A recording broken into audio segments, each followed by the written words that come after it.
Maya Paldo, Pampanga, magandang araw, Central Luzon. Ako po si JM De Jesus at ito ang hagupit ng habagat, CLTV 36 Special Coverage. Narito mga balitang nakalap ng ating news team sa mga nakalipas na mga oras. Itanaas na sa alert level ang antas ng mga tubig sa Pampanga River as of 6:25 AM ngayong Martes, July 22. Matapos ang magdamag na pag-ulan dulot ng habagat, pinapayuhan ng mga residente sa mabababang lugar na maging alerto sa posibleng pagbaha at lumikas kung kinakailangan.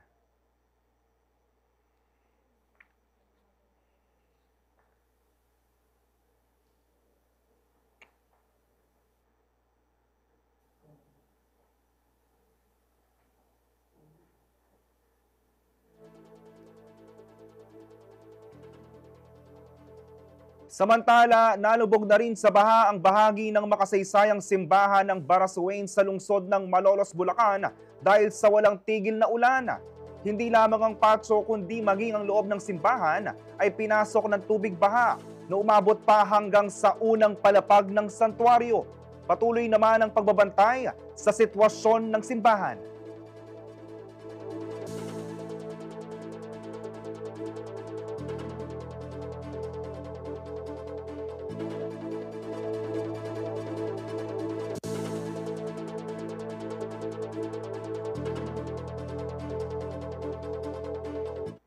Samantala dito sa Candaba, Pampanga, itinaas na ang critical level ng tubig sa bahagi ng Pampanga River na dumaraan sa bayan ng Candaba. Ayon sa pinakahuling monitoring ngayong araw, nagbabala ang mga otoridad sa posibilidad ng lalo pang pagbaha sa mga mabababang lugar, lalo na sa mga barangay malapit sa ilog. Patuloy ang pagbabantay ng lokal na pamahalaan at ng mga tauhan ng disaster response teams upang agad makapagpadupad ng evacuation kung kinakailangan. Kaugnay nito, pinapayuhan ng mga residente na manatiling alerto at sundin ang mga abiso mula sa kanilang mga barangay officials.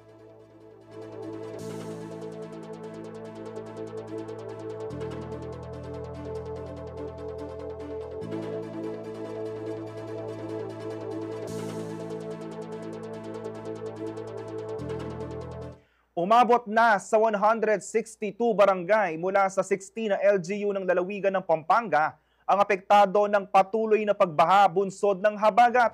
Batay sa ulat ng Pampanga Provincial Disaster Risk Reduction and Management Office o PDRRMO. Sa pagbisita ng CLTV 36 News Team sa Command Center ng PDRMO, lumabas sa pinakauling datos na aabot na sa 332,426 na individual ang apektado ng pagbaha sa lalawigan. Kasalukuyan, nasa 397 na pamilya ang nananatili na sa mga 26 na itinalagang evacuation centers. Pinakamarami sa mga bakwit ay mula sa Barangay Tinajero sa bayan ng Bacolor, Pampanga, isa sa mga lugar na matinding sinalanta ng pagbaha. Patuloy ang monitoring at relief operations ng mga lokal na pamahalaan, katuwang ang mga ahensya para matiyak ang kaligtasan at pangangailangan ng mga evacuees sa gitna ng epekto ng habagat.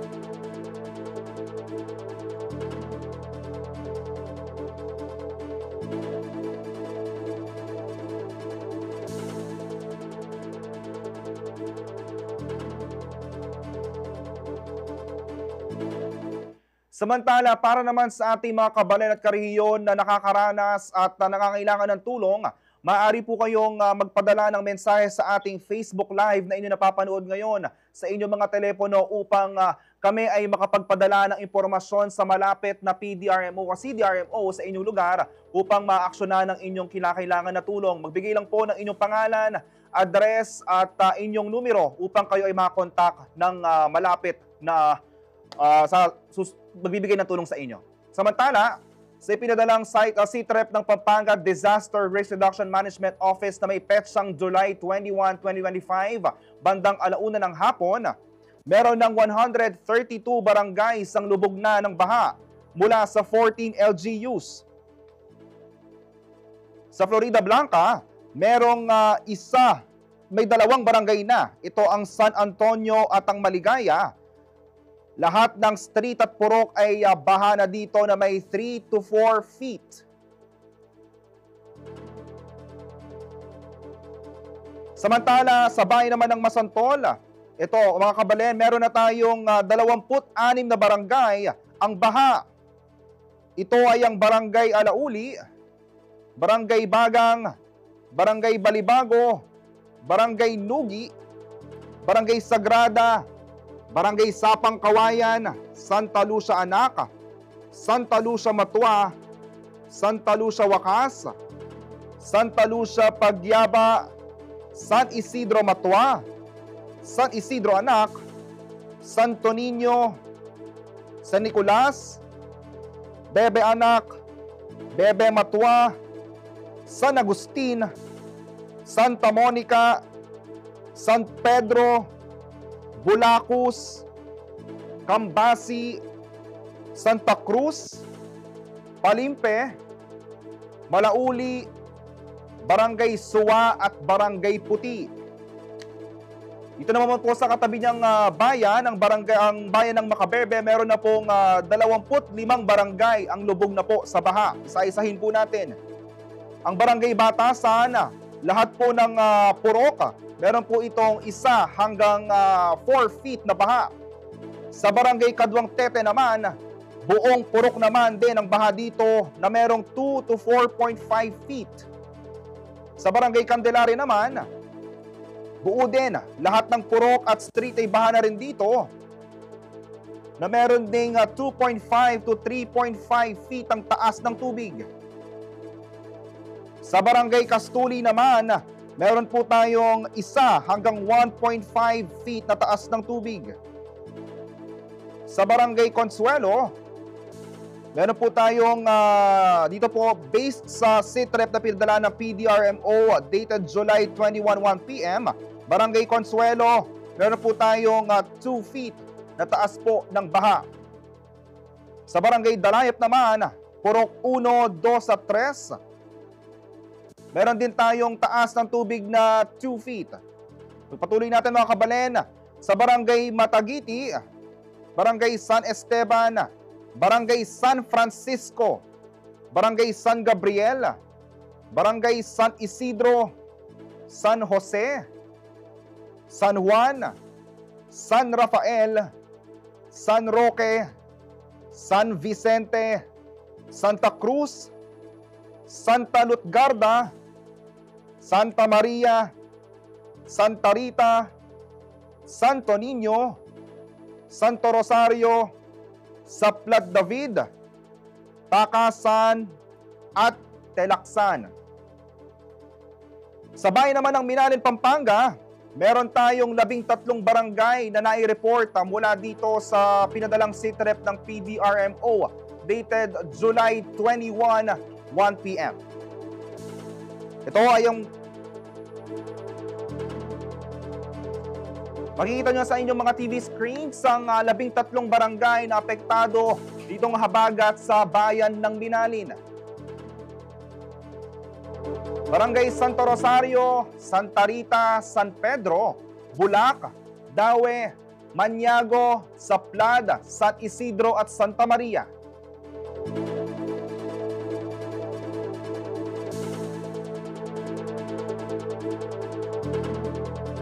Sa bayan naman ng Sasmuan, makikita nyo sa ating screens ang 11 barangay na naapektuhan naman ng baha.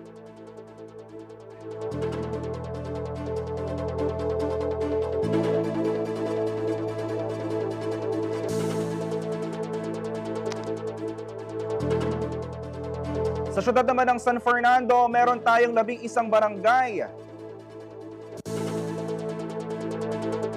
Sa Apalit naman, meron tayong 2 barangay na apektado ng baha.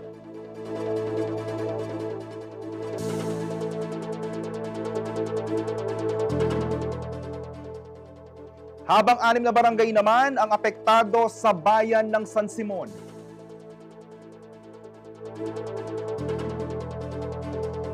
Sa bayan naman ng Candaba, makikita nyo sa inyong screens ang 8 barangay na apektado ng baha dahil sa habagat.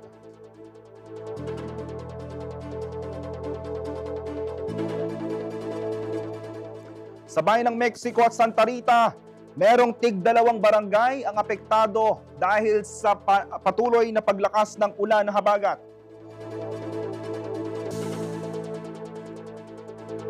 Sa bayan ng Lubao, meron tayong 15 barangay na apektado at merong baha sa kanilang mga lugar.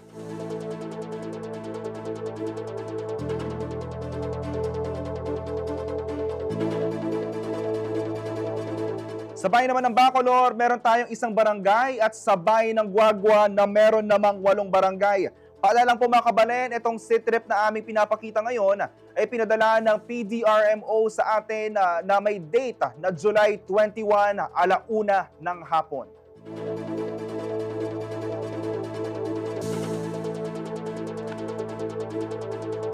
Ito naman ang ating affected population mga kabalen. Meron tayong total of 95 barangays at meron tayong 65.056 na affected families at affected persons naman po ay nasa 215,909. Ito ay mula sa Florida Blanca na merong 1 na apektadong barangay sa Sbuana, Mexico, Apalit, Candaba, Macabebe, Masantol, Binalin, Santo Tomas.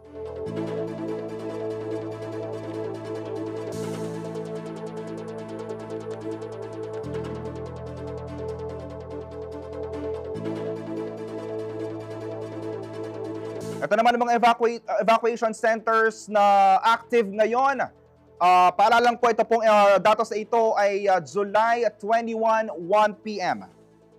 At posibleng madagdagan ang bilang na ito hanggang mamaya sa pinaka-latest na SeaTrip na ipapadala ng PDRMO sa inyong istasyon CLTV 36.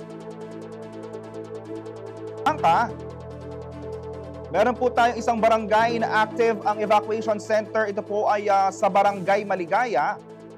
Sa bayan naman ng Mexico, 1 barangay din mula sa Barangay Lagundi. Sa Masantol, meron tayong 2 evacuation centers sa 2 barangay. Ito ang sa Malauli at Santa Monica. Sa Macabebe naman, meron tayong 1 evacuation sa Barangay Santo Rosario. Sa bayan naman ng Santo Tomas, meron tayong 3 evacuation center sa San Bartolome, Poblacion at San Vicente.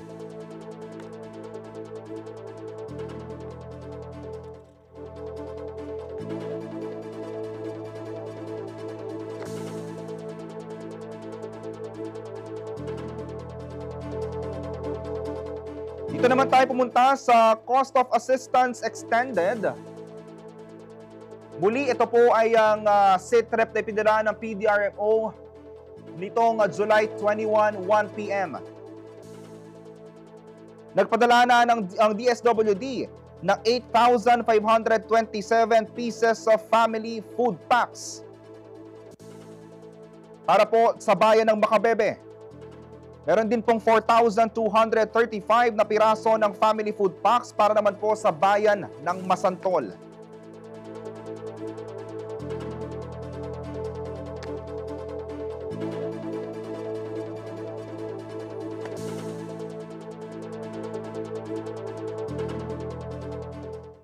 Mga kabalen, pinapaalala po namin sa inyo na tayo mag-iingat sa kalsada at sa lahat po ng mga walang pasok at nananatili sa kanilang mga pamamahay ay siguraduhin na meron po tayong enough na kakainin at iinumin upang kung ito ay tatagal man, meron tayong sapat na pagkain sa ating mga bahay. At paalala lang po namin, kung meron po kayong kailangan na tulong, maaari po kayong magpadala o mag-comment sa ating Facebook Live ng inyong pangalan, address at number upang maipadala po namin ito sa inyong LGU upang kayo ay mabigyan ng tulong.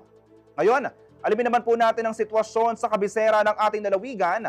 Makakasama po natin live si Raymond Del Rosario, ang DRMO officer ng City of San Fernando, Pampanga. Sir Raymond, kumusta po? Ano po ang latest situation sa City of San Fernando? Magandang umaga po, Sir Justin, at sa inyo pong mga tagapaginig. Sa kasalukuyan po, medyo meron pong tayo naranasan na gap sa pag-uulan dito sa City of San Fernando. Although tayo po ay diniklara ang province of Pampanga under orange rainfall warning. No? Ang kagandahan naman po ay hindi naman dire-diretso yung ating nararanasang mga pag-ulan. No? So yung mga naitala po nating mga flash flooding sa ibang mga major roads in the city of San Fernando ay nag-subside na po halos yung mga flash flooding sa major roads. Although meron pa rin po dito sa portion ng Barangay San Nicolas sa harap ng Olivas, Camp Olivas, ay meron pa rin po na tubig. Pero passable lahat po tonight sa Ikeos yung ating mga kalsada. Sa ano naman po, in terms of yung mga affected barangays na binaha po in the city of San Fernando, as of 6 a.m. today, July 22 po, 14 or 14 na barangays po ang naitala nating nakaranas na ng pagbaha. Ito po yung mga barangay ng Del Pilar, Pandaras, San Isidro, San Nicolas, Santa Lucia, San Isidro, Santo Rosario, Magliman, Lourdes, Santa Teresita, Santo Niño, San Jose, Maintis at Juliana. Of course, ito pong mga barangay na ito po talaga yung nasa ating hazard map na from moderate to high susceptibility to flooding, meaning nasa mababang lugar po sila. No?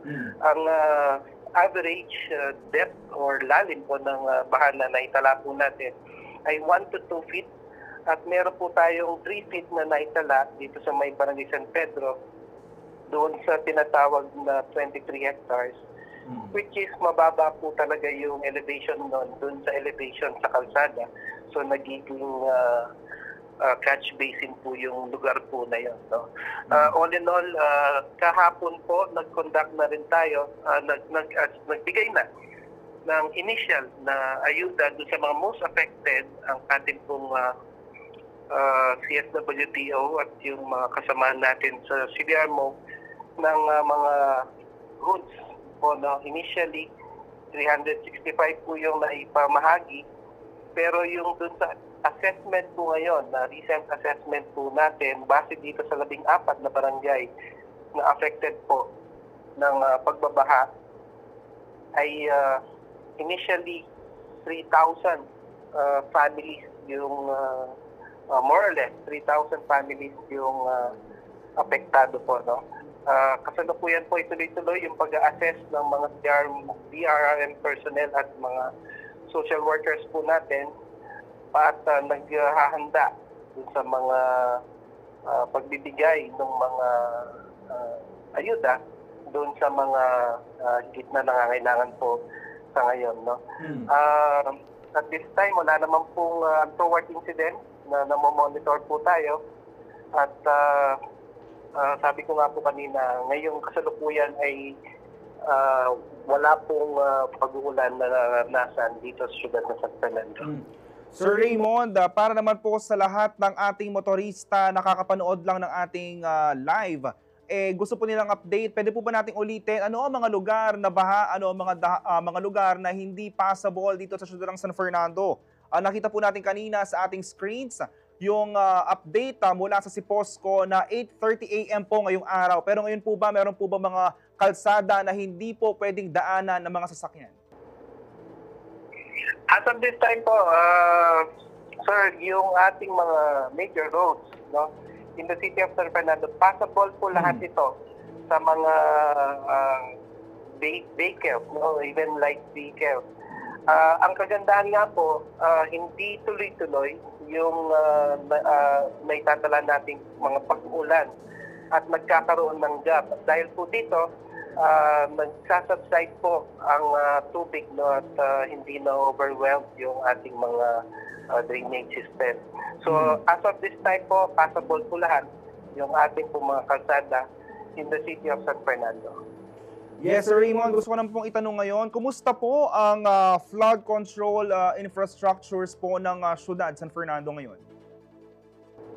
Well, as per the report po ng ating city engineer, po, no, regular, in fact, year-round yung pag-maintain po natin ng ating mga kailugan na kasama ng mga creeks at yung mga main drainage system in the city of San Fernando. No po. Kaya nga po, yun po yung magiging dahilan. Kaya nga pag nagkaroon ng break or gap dun sa mga pagmulan, ay nagkakaroon ng pagkakataon na mag-subside o mag-drain yung tubig po. No? So, year-round po yun. And in fact, minomonitor din po ngayon yung ating mga kailugan, no? Yung mga reported na mga tumataas, no? Above normal level po kasi yung ating status ng ating kailugan dito. Nonetheless, ang mga ano po natin, mga resources natin, no, sa City Engineers Office ay nasa strategic areas po, no, to address kung ano man po yung mga mga pangangailangan dun sa mga nabanggit po na ating waterways. Sir Raymond, may datos na ba tayo kung magkano o gaano kalaki ang pinsala ng habagat at bagyong Karing dito sa ating syudad? As of this time po, Sir Justin, nag-aano pa po tayo, no?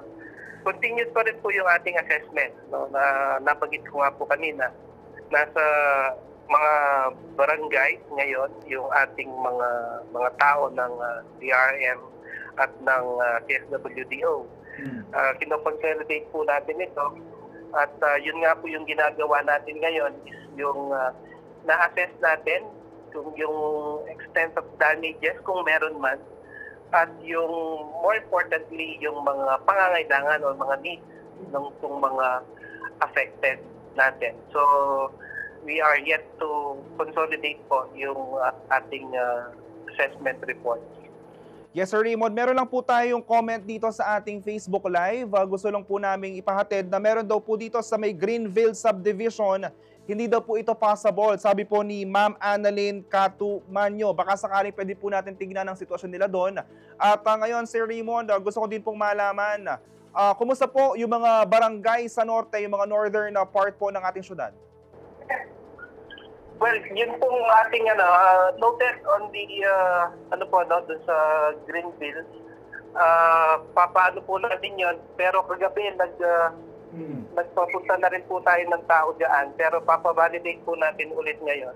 Doon sa mga naman po, doon sa mga barangays natin sa upland or upstream, ay kasalukuyan po, wala po tayong nanonote pa ng mga reported mga flooding incidents or untoward incidents. No? Pero we are in constant communication with the barangay. No? Meron po kaming group with our counterparts, yung barangay DRM committees po natin, yung mga barangay secretaries na every now and then ay na-update po natin and at the same time nag-update po din po sila sa atin, no? Kaya nga po pag meron tayong natatanggap na mga report of any untoward incident or mga flooding incident na sinesend po nila dun sa ating group, ay yun po yung pinaprioritize din natin na pinapapuntahan sa ating mga tao to validate yung pong reported incident. Okay, Sir Raymond, bilang panghuli na lamang po, ano po ang inyong paalala at panawagan sa ating mga Fernandinos? At meron po ba silang mga contact numbers na pwedeng tawagan kung sakali pong mangailangan sila ng tulong? At saan po pwedeng bumisita o tignan ang mga impormasyon na inyong ipapalabas tungkol po sa syudad ng San Fernando, Sir Raymond? Yes po. Sa ating pong mga kababayan in the city of San Fernando, of course, panahon po ng tag-ulan ngayon, no? At lalo na wala pong pasok at trabaho city government ngayon. Kung hindi naman din po sana kailangan, wag na po muna tayo lumabas sa ating po mga pamamahay, no? Dahil medyo alam naman po natin na medyo yung ano po ng ulan ay minsan merong malakas kasi na nararanasan at may flooding incidents po tayong na-take note, no? So, mag-ingat po tayo, lalo na sa mga motorista na nasa kalsada ngayon. siguraduhin po natin na maayos yung ating sasakyan at maayos ang ating sarili, no, para makaiwas din po tayo sa mga anumang mga aksidente, no. And kung meron nga pong mga emergencies or untoward incidents na naano po kayo na in-note, naranasan, pwede nyo pong itawag dito sa aming emergency hotline na 24/7 po ito available. Una, dun sa ating landline, dun sa 961 Health or 961-4357. At meron din po kaming mobile hotline na 0939-936-2423. Para po maano po natin, ma-actionan po natin kaagad kung meron man pong mga untoward incidents. So, mag-ingat po tayo at manatili po tayong sumabaybay sa mga balita at sa mga announcements po natin sa ating page, CIO page ng City of San Fernando, CDRMO page ng City of San Fernando, at syempre sa CLTV 30. Maraming salamat, Sir Raymond Del Rosario, ang MDRM officer ng Syudad San Fernando.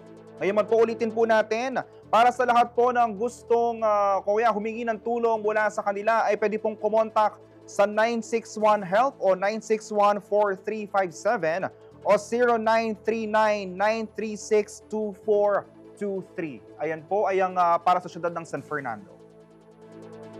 Samantala, apektado rin ng pag-ulan at baha ang bayan ng Sasmuan na nasa coastal area ng Pampanga. Makakasama po natin live si Engineer John Mark De Leon. Sir, ano po ang sitwasyon ngayon sa Sasmuan? Good afternoon po, sir. Ngayon po, as of now, umuulan pa po. Light rain to moderate rain tayo ngayon. Yung pagbaha po ay bumaba na. Hindi kamukha nung around 8:30 to 9 a.m. na yung pinaka-peak ng baha po ay nasa 3.5 sa Barangay Santa Lucia po. Ngayon, Engineer John, ilan po yung mga evacuees? Kasi kanina po naglabas po kami ng mga datos, pero ang datos po mula sa PDRMO ay July 21, 1 p.m. Gusto po namin malaman sa inyo, nadagdagan po ba ang mga evacuees? Ilan po ang mga evacuation centers na inyong binuksan dahil po sa habagat? Opo. As of now, sir, from the barangay po, sa mga barangay, may nireport po sa amin na 3 barangay na. Sa Barangay Santa Lucia, may 3 evacuees na. Sa Barangay San Nicolas II, 7. Kaya total po ng 10 evacuees po. Kumusta naman po yung lagay ng mga evacuees natin sa evacuation centers? Engineer John, meron po ba silang mga pagkain, mais sa pagkain, liguan, mga gamot kung kailangan po nila? Opo. As of now po, kasama si Mayora Catalina Cabrera po ay pinupuntahan po yung mga nasalanta, yung mga evacuees, para bigyan ng mga kailangan kasama yung ng aming MSWD-DO na si Miss Ren Velasco po. Yan, Engineer John, nais po namin klaruhin, meron na po bang mga lugar dyan na hindi passable para sa mga motorista o meron po mga barangay ngayon na baha pa rin ng tubig baha? Opo. Sa Sasmuan, sir, yung 12 barangays po namin ay binaha sa high tide. 5 po sa coastal at 7 sa inland. Yung sa tubig naman po, wala pa pong makakadaan na mga tricycle at jeep. Kasi yung baha po sa amin ay pinakamataas na 2 feet pa, saka 3.5. May efforts po ba tayo, Engineer? Kasi for sure meron po tayo mga kabalen na mula sa Sasmuan na pumapasok pa rin. May efforts po ba ang LGU upang tulungan sila? Meron po bang mga truck na pwedeng tulungan silang lumabas mula sa Sasmuan upang makapasok sa trabaho? May libreng sakay po ba? Meron po kaming road papuntang Lubao. Dito po sa Santa Lucia may puro po kami na pwedeng dumaan papuntang Lubao. Ngayon, sir, kumusta naman po ang kabuhayan? Meron na po ba tayong datos sa magkano o gaano kalaki ang naging pinsala ng habagat sa bayan ng Sasmuan, Pampanga? Opo, as of yesterday po, from our Department of Agriculture, sir, meron po tayong yung operators affected po na 8. Sa Malusak, Barangay Malusak, meron po tayong 6. Sa Betanan may isa at San Antonio merong isa. Total po na 65 hectares. Yung grand total po na damage ay nasa 2.7 M po. Pinapayagan na ba natin, Engineer John, ang ating mga mangingisda mula sa SMUA na pumalaot o meron ba tayong advisory sa kanila na delikado pa at wag muna kayong kumbaga lumabas at maghanap buhay sa ilog o dito sa mga coastal barangay ng Sasmuan? Yes po, sir. As of now po kasi yung panahon hindi pa maganda lalo na may low pressure po tayong dumarating. Sinabihan po namin yung mga mangingisda namin na wag munang manghuli para sa kabuhayan nila. Ngayon, Engineer, gusto po naming malaman na ito po ba ay inaasahan pa natin na tataas pa ang level ng tubig sa bayan ng Sasmuan o meron tayong mga efforts na ginagawa upang kahit paano ay bumaba na ito ngayong araw hanggang bukas? Ayun sir, meron po kaming datos from Pag-asa na may tataas po yung high tide tomorrow pa at sa susunod na araw. Nasa 4.6 feet pa po. Kaya saan po natataas pa po yung high tide. Okay, Engineer, mga paalala at huling mensahe sa ating mga kababayan sa Sasmuan, Pampanga. Meron po ba kayong mga contact numbers o hotlines sa pwede nilang kontakin kung sakali mangailangan po sila ng responde mula sa inyo? Yes po, yung operation pa namin ay 24/7 naman. Meron po kami Facebook page na MDRRMO Sasmuan. Nakatutok po kami para mag-send ng mga advisories at warnings. Continue naman po yung pakikipag-ugnayan namin sa mga punong barangay na every barangay namin. Okay, maraming salamat, Engineer John, ng MDRM officer ng bayan ng Sasmuan, Pampanga.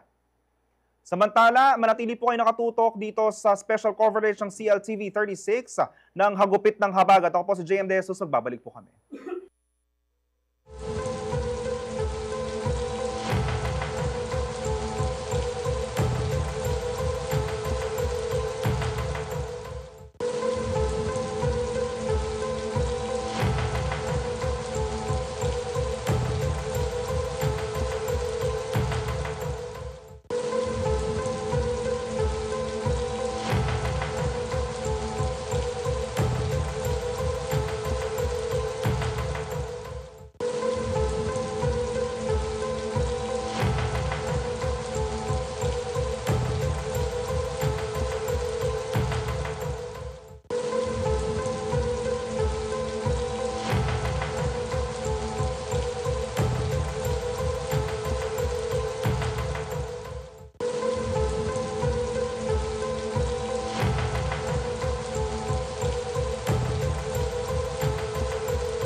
Magandang araw ko po si JM De Jesus sa itong special coverage ng CLTV 36 sa Hagupit ng Habagat. Ngayong puntong ito, makakausap natin ang alkalde ng Bayan ng Masantol na kung saan ito ang palaging tinatamaan ng tubig baha. Mayor Dan Ginto. Mayor Dan, kumusta po ang sitwasyon sa Bayan ng Masantol ngayon? 26 barangay po is nakalubog po, underwater po, nasa malalim na po tayo doon sa Metro Plaza natin hanggang abot na po hanggang lampas tuhod po yung tubig na nararanasan po. Mayor Dan, kailan po nagsimula ang pagtaas ng tubig sa inyong bayan at gaano na po kataas ang level ng tubig ngayon? Ito po ba ay masabi natin na hanggang baywang, hanggang tuhod, kung meron po tayong maaaring maibigay na detalye sa ating manonood? Opo, kapon po na Lunes po, nagsimula na po yung pagtaas ng tubig, sabay po ng pagulan ng bagyong Karig. Nasa hanggang lampas tuhod na po yung tubig, kumisan po doon po sa malalim, hanggang bewang po yung nararanasan naming tubig sa bayan ng Masantol.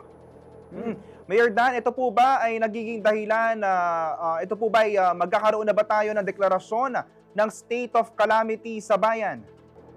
Opo, ngayon po hapon, mga 2 o'clock, nagpatawag na po ako ng MDRRMC, gumagawa na po kami ng declaration. Nagpapatawag na po sa Sangguniang Bayan na mag-declare na po ng state of calamity ang bayan ng Masantol.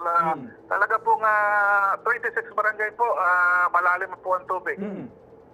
Mayor Dan, nais lang po naming linawin, kapag po sinabing nasa state of calamity na ang isang bayan o balen dito sa probinsya ng Pampanga, ano-ano po ang mangyayari sa naturang bayan? Magkakaroon po ba ng karagdagang budget? Magkakaroon ba ng ekstrang tulong mula sa national government? Ano pong ibig sabihin nito, Mayor Dan? Opo, pag state of calamity po, ang munisipyo po, may pondo tayo dyan, ng MDRRMC, makakatulong po tayo ng kahit konti doon sa mga kababayan natin. Siyempre, pag po state of calamity, ang Kapitolyo po, ang national government, talaga po tumutulong. Nung po ako mayor, 9 years po ako mayor, pag nag-declare po ako ng state of calamity, marami pong tulong. Hindi lang po yung national, LGU po, tumutulong po sa bayan ng Masantol. Kasi po, nakikita naman nila na malalim po ang tubig at saka nag-declare nga po kami ng state of calamity. Mayor, alam na po natin sa Bayan ng Masantol nagbabaha kahit walang ulan dahil po sa high tide. Ngayon po patuloy po bang tumataas ang level ng baha dito sa Bayan ng Masantol? Aasahan ba natin na hanggang bukas magtutuloy-tuloy ang pagtaas nito? Opo, talaga po high tide lang po. Nararanasan namin po yung pagdubog. Almost po doon sa kabilang ibayo, left back. Almost a year po. Alos lubog po. Lalo na po ngayon na nangasira na po yung mga pilapil na protekta sa malapit po sa dike. Pero yung mga tao po, nandun pa rin, nilalapit po natin sa dike, nag-evacuate po sa ibabaw. Pero sinasabi ko po na hindi naman po sila papayan ng national ng munisipyo at saka yung national government, lalo na po yung ating gobernador. Yes, Mayor Dan, speaking of evacuees, no, meron na po ba tayong mga evacuation centers na nabuksan muli? Kasi ang nabigay po namin sa aming datos, simula July 21, 1 p.m. pa lang po. Pero ngayon po, gusto po namin malaman sa inyo, ilan na po ang aktibong evacuation centers at ilan na po ang evacuees sa Bayan ng Masantol? MDRRMC, doon po sa sinasabi natin kabilang ibayo, left bank, yung mga naka-evacuate po doon, nasa 50 families po ang kinuha natin. Tapos dito po sa right bank, ayun po, pumupunta na sila kasi po kahapon talaga po nga sinabi ko sa aking MDRRMC na papuntahin na sila, yung mga, lalo na po yung mga malalapit sa ilog. Hanggang mamaya po makukuha yung tala ng lahat po ng dadalhin sa evacuation center. Mayor Dan, inaasahan na ba ng ating mga Masantoleño na kayo ay mag-aanunsyo kung merong pasok o wala bukas po? Ano po, pakiulit po, mahina po. Inaasahan na po ba natin na maya-maya ay mag-aanunsyo po ba tayo na magpapatuloy po ang suspensyon ng klase sa Bayan ng Masantol? Hindi ko po kayo matinig, hindi ko po kayo makuha. Malabo po yung to. Sige po, babalikan po natin si Mayor Dan Ginto maya-maya dahil ito po ay ayon po sa anunsyo ng ating alkalde na nakausap ngayon, mag-aanunsyo na po sila na ilalagay po sa state of calamity ang bayan ng Masantol, Pampanga.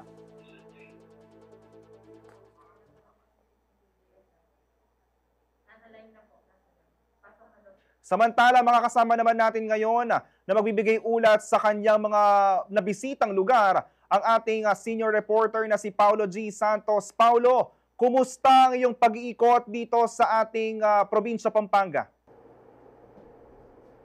JM, talaga namang nakikita natin na tumataas pa yung tubig dito sa mga komunidad na ating binisita nitong umaga at sa mga oras na to as of 12:48 ng tanghali. Nandito kami sa gilid ng Suapat Santos Avenue, saktong lugar. Dito sa... yan, malinaw ba ako, JM? Yes, Paulo. Okay na, Paulo. Yeah. Nandito ako sa mismong San Anton, yung mga pagawi ng Florida Blanca, talagang dito pa lang sa bungad ng Jasa, mararamdaman nyo na yung biglang pagtaas ng tubig, Although passable pa, pero yung current, yung agos ng tubig, nagmumula sa mga kanal, kaya yung ilang mga motorista talaga nagdadalawang isip na sila ay pagtutulak nitong kalsada na patungo dito sa Florida Blanca, Pampanga, o itong San Anton. At pagka umusad ka, JM, dito sa baha, yung hindi lang yung mismong kanto kundi yung papasok dito sa Guagua, na makikita din natin yung mga maliliit na bihikulo, alangan silang sumuong dito sa tubig. Kaya yung traffic build-up ngayon, umaabot na ng nasa 100 meters pa naman. Pero nakikita natin na tuloy-tuloy lang yung mga malalaking bihikulo. Pero meron talagang portion itong Suapat Santos Avenue, gaya dito sa Lubao. Banggitin ko na yung mismong landmark, yung isang malaking warehouse dito at hardware. Nag-i-stop talaga yung mga maliliit na bihikulo dahil not passable na to. Hindi kalayuan ito sa panulukan ng San Anton, JM. Kaya dun sa mga motorista na nasa class 1 vehicle, wag munang tumungo dito sa area ng patungong Lubao, dahil meron talagang parte itong Jose Abad Santos Avenue na not passable sa mga maliliit na sasakyan. Kaya diskarte lang. Yung ilan, sinusubukan pa rin sumuong sa tubig, JM, dito sa Jose Abad Santos Avenue, particular na dito sa Lubao area. Kaya lang, bumubuntot sila dito sa mga malalaking behikulo. Nga lamang kapag ito napagitnaan ng dalawang malalaking sasakyan, yung alon, saka naman na doon nangyayari yung insidente na may tumitirik. So, sa mga nakikita ko, JM, hindi pababa yung tubig, kundi tumataas yung tubig. At dito nga sa monitoring ng PDRRMO, isa sa kanilang inoobserbahan, yung mga river system dito sa lalawigan na totoong tumataas yung level dahil ang isa sa iniintindi nila ngayon, yung mga upstream area na gaya ng dyan sa Nueva Ecija, yung Pantabangan, pagka bumaba na yung tubig dito sa Pampanga, tiyak na yung pagtaas ng tubig at kung sakaling sinabayan pa yan ng high tide, yan daw talaga peligroso, lalong-lalo na sa mga komunidad ng coastal barangay dito sa 2nd District ng Pampanga. JM.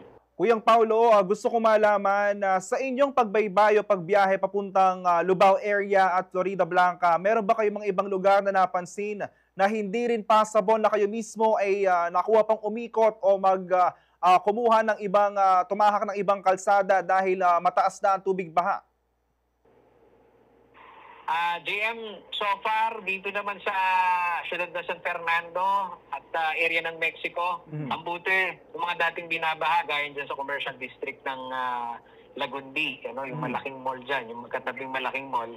Kung dati, thunderstorm lang, bumabaha na. Ngayon, walang baha. Ang binabanggit ni Mayor Roding Gonzales, yung clean-up drive ng lokal na pamahalaan, katuwang itong DPWH, maaga daw nilang naisagawa. Kaya yung tubig dyan, talagang mabilis na king Kapampangan kakati at ambing danom ken at kini mo namang San Fernando anting mo naman kini Jasa kini nga area na ning San Fernando makanta mo naman ning ikita mo malwala sa alang abala pera na mo kini area na ning Guagua natuture ning kakatamo kabalen ang garet ang commuter dahil ma-stranded.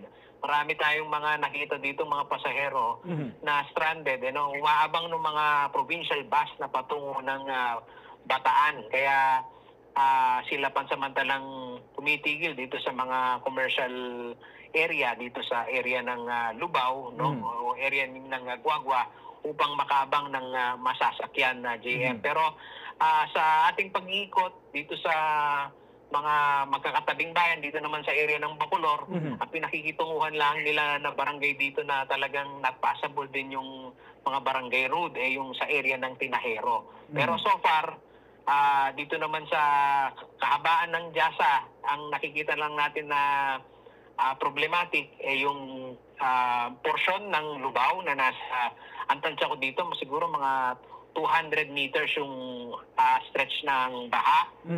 At dito sa area ng San Anton na nasa 100 metro yung baha. Pero yung level ng tubig nasa kalahating tuhod. Paulo, kumusta naman ng mga evacuation centers? May mga nabisita na ba kayo dito sa lungsod, dito sa bayan ng Guagua, sa Florida Blanca o kaya sa Lubao? Meron na bang mga evacuation centers na sobrang dami ng mga evacuees na nahihirapan o maayos naman ang sitwasyon nila sa mga evacuation centers? Sa pangkalahatan, nakita naman natin maayos yung mga evacuation center,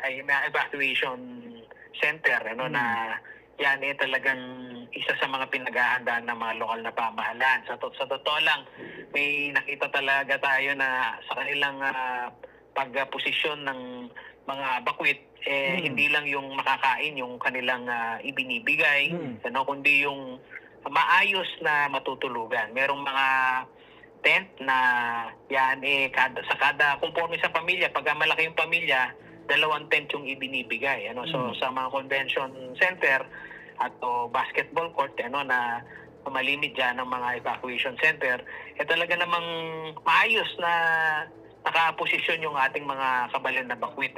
Pero yung ilan natin mga kababayan, gaya dito sa Lagundi, malapit dito sa kanilang sapa, talagang hindi na nila napaghandaan yung bilis ng pagtaas ng tubig. Kaya yung kanilang mga na-rescue na gamit, yung kanilang masusuot lang. Kaya yung pagkain, damit, tubig, Kuya JM, yan ang kanilang panawagan dito sa ating mga mababait na kabalan na gustong magbigay ng donasyon. So, sa mga oras nito, Kuya JM, sa totoo lang, ilan sa ating mga kababayan na hindi pa rin na-rescue o ayaw umalis sa kanilang tahanan. Ang kanila talagang katwiran, sanay na sila sa baha, pero ito nga yung negosasyon ngayon, nung nakausap natin yung mga pinuno ng MDRRMO, yung kumbinsihin na wag nang umabot pa doon sa rumaragas ang tubig, yung maranasan ng ating mga kababayan dahil hindi lang peligroso doon sa mga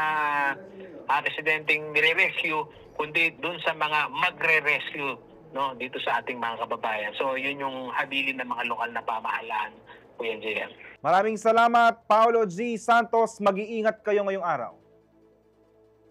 Samantala, makasama naman natin ang alkalde ng Florida Blanca at hihingi tayo ng update. Mayor, kumusta po ang sitwasyon ngayon sa inyong bayan? Hello po, magandang hapon po. Yes, magandang hapon, Mayor Galang. Mayor Galang, kumusta po ang sitwasyon sa bayan ng Florida Blanca? Apo, sa kasalukuyan po, medyo humupa na po yung ating baha sa kadahilanan pong hindi na masyadong bumuhos po yung ulan. So yung pong baha kahapon, nag-subside na rin po sa ating pong mga barangay na affected. Mayor, ano naman po ang mga sitwasyon sa mga barangay noong kayo po ay nag-ikot-ikot sa bayan ng Florida Blanca? Apo, ang kahapon po, nagkaroon po kami ng mga evacuees dahil nga po nagkaroon ng flash flood sa mga mangilan-ilang barangay. So until now, meron pa rin pong mga evacuees. Pero for assessment na yung kanilang place of residence para po kung ligtas na po, pababalikan na po namin sila. Yes, Mayor, ilan na po ang barangay base sa ating datos ang binaha, mataas po ang level ng tubig? Yung pong kahapon yung 7 barangays po dito sa Metro Poblacion, sila po yung major na naapektuhan po nung flash flood. Yung pong dahil po sa nasirang dike, kaya po pumasok po yung tubig ng ilog sa mismong barangay po. Mayor, ano po ang naging sanhi ng pagtaas ng level ng tubig sa inyong bayan? Ito po ay napag-aralan niyo na po ba? Ito po ba'y nanggaling sa mga upstream area? So meron po bang ibang rason kung bakit tumaas po ang level ng tubig sa inyong bayan? Yes, for almost a decade, hindi na po namin nararanasan ng bahang katulad nito sa Metro Poblacion. Sa kadahilanan nga po yung meron portion po nung dike dun sa may ilog po ng Santol Creek. Kaya po nasira po yon, pumasok mismo yung tubig ng ilog sa mismong barangay. Kaya po tumaas po yung tubig. Ang worry lang po namin, kapag po tumaas ulit or lumakas ulit ang ulan, of course, ganun na naman po ang magiging experience po natin. Kaya po pinapanalangin namin na tumigil na po yung ulan. Mayor, how about yung mga kalsada natin sa bayan ng Florida Blanca? Ito ba? May ilan po bang okay pa ang sitwasyon o may ilang hindi na rin talaga passable para sa mga motorista? Right now po, passable na po lahat ng mga major roads po natin, although may portion po dito sa Kabangkalan na medyo may tubig pa, pero passable po lahat. Passable na po lahat ng ating mga major roads po. Meron na po ba tayong natanggap na tulong, Mayor, mula sa provincial government para sa ating mga evacuees at mga naapektuhan ng habagat? Yes, actually po, agaran pong tumawag ang ating Governor Baby Pineda, para mag-extend po ng tulong dun po sa ating pong mga naapektuhan na kababayan. At kasalukuyan po ngayon, nandito po ang ating pong Congresswoman Gloria Macapagal Arroyo. Nagbibigay po siya ng pantulong at encouragement dito po sa mga apektado po nating mga kababayan.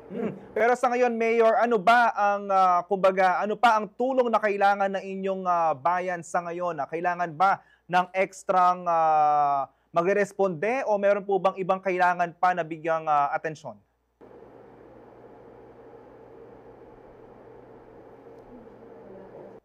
Okay, mukhang nawala sa linya, naputol ang linya ni Mayor Galang ng Florida Blanca. Babalikan po natin sa maya-maya. Samantala, tayo po ay magbabalik at manating nakatutok. Magbabalik po ang special coverage ng CLTV 36 dito sa Habagat.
Nagbabalik ang hagupit ng Habagat CLTV 36 special coverage. Samantala, nag-anunsyo ang SM Mall sa Pampanga na bukas ang SM Pampanga, SM Clark, SM Telebastagan at SM San Fernando Downtown para maging pansamantalang masilungan ng mga sa pag-ulan at baha. Wala ring bayad ang overnight fees sa parking areas na nasabing mall. May libreng wifi, charging stations at helpdesk din na handang magserbisyo sa mga sisilong sa nasabing SM malls.